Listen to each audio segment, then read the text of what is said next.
ചങ്ങായിമാരെ, ബഷീർ മോഞ്ചന്മാരെ, മോഞ്ചത്തിമാരെ, അത്തറിന്റെ മണമുള്ള കത്തല തരംഗമായിരിക്കുന്ന chicken variety ഐറ്റംസുകൾ അടിക്കാൻ വന്ന ചേലക്കാടിന്റെ രോമാഞ്ചമായ മാണികളിൽ പഞ്ചാരക്കട്ട ആ നാട്ടിലെ മൊഞ്ചുള്ള ബ്ലോഗർ അത്തറിന്റെ മണമുള്ള കത്തല ചിക്കൻ കഫിലേക്ക് വന്നിരിക്കുന്നുണ്ടോ?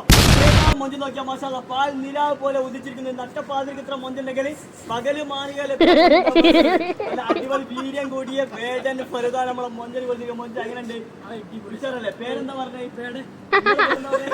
വേടൻ? ആ പേര് പോലും എല്ലാം ഇഷ്ടപ്പെടുന്നു. മാഷാഅല്ലാഹ് അടിപൊളി. അർഷാദ് മാഷാഅല്ലാഹ്. അല്ല പഞ്ചാരക്കട്ട മുത്തുമണി മാണികൾ ഏതാ വട്ടത്താടിയിൽ വന്നത്? ചുക്കുടി സഫാനോ? എന്തുവാണ് സഫ? ചുക്കുടി സഫ എന്തായാലും പേര് ടേറ്റ് പേരുണ്ടോ മാണികല്? മാഷാഅല്ലാഹ്. അവനൊന്ന് ഹെയറിലും കയറ്റി കൊടുക്കട്ടോ. മാണികളൊന്ന് ചിരിച്ചോട്ടോ. നമ്മുടെ ചാത്തൻ മുഹമ്മദ് ഇട്ടോ. മാഷാഅല്ലാഹ്. ഏതാ പേര് പോലെ തന്നെ അവൻ ചാത്തൻ തന്നെ തോന്നുന്നുണ്ട്. വല്ലാത്ത മുഹബത്തിന് മാണികളുണ്ട്. മാഷാഅല്ലാഹ്. നല്ല മൊഞ്ചുണ്ട്. മാണികളെ കല്യാണം ഉണ്ട് അടുത്ത മാസം കേട്ടോ.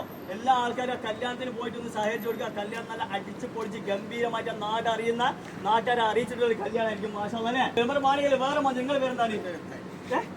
എത്തായിയാ? അതെന്ത് പേരാമത്തെ?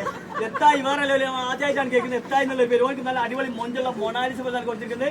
ഓന് കല്യാണം കഴിക്കും മാണികളിന്റെ ഒരു പുതിയ ഒരു മൊഞ്ചുള്ള മൊഞ്ചത്തിന് കിട്ടിയ കല്യാണം കഴിക്കാൻ കേട്ടോ. പെണ്ണ് കിട്ടിയെങ്കിൽ കെട്ടൂലേ? എന്തായാലും ഇൻഷാല്ലാഹ് ഓനിക്ക് നല്ല ഓനെപ്പോൾ തന്നെ മൊഞ്ചുള്ള ഒരു മൊഞ്ചത്തിന് നിങ്ങൾ സെറ്റ് ആയി കൊടുക്കുക. വേറെ ഒരു പെണ്ണ് എന്തായാലും കിട്ടും ഉറപ്പായിട്ടും. വേറെ മാണികൾ ഈ കൂട്ടത്തിൽ ഏറ്റവും കൂടുതൽ മൊഞ്ചും രോമാഞ്ചും ഐറ്റും എല്ലാം ഉള്ള ഒരു മാണികളാണ്. മാഷാഅല്ലാഹ്. നല്ല അടിപൊളി അഭിനയിക്കാൻ കൊടുത്തിരിക്കാന്റെ പേരെന്താണ്? റിംഷാദ്. മാഷാഅല്ലാഹ് അടിപൊളി. റിംഷാദ് നാട്ടിൽ ചേലക്കാടിനെ ചേലക്കാടിന്റെ മൊഞ്ചിലെ റിംഷാദാക്കി നല്ല അടിപൊളി അഭിനയിക്കാൻ കൊടുത്തിട്ടുണ്ടോ?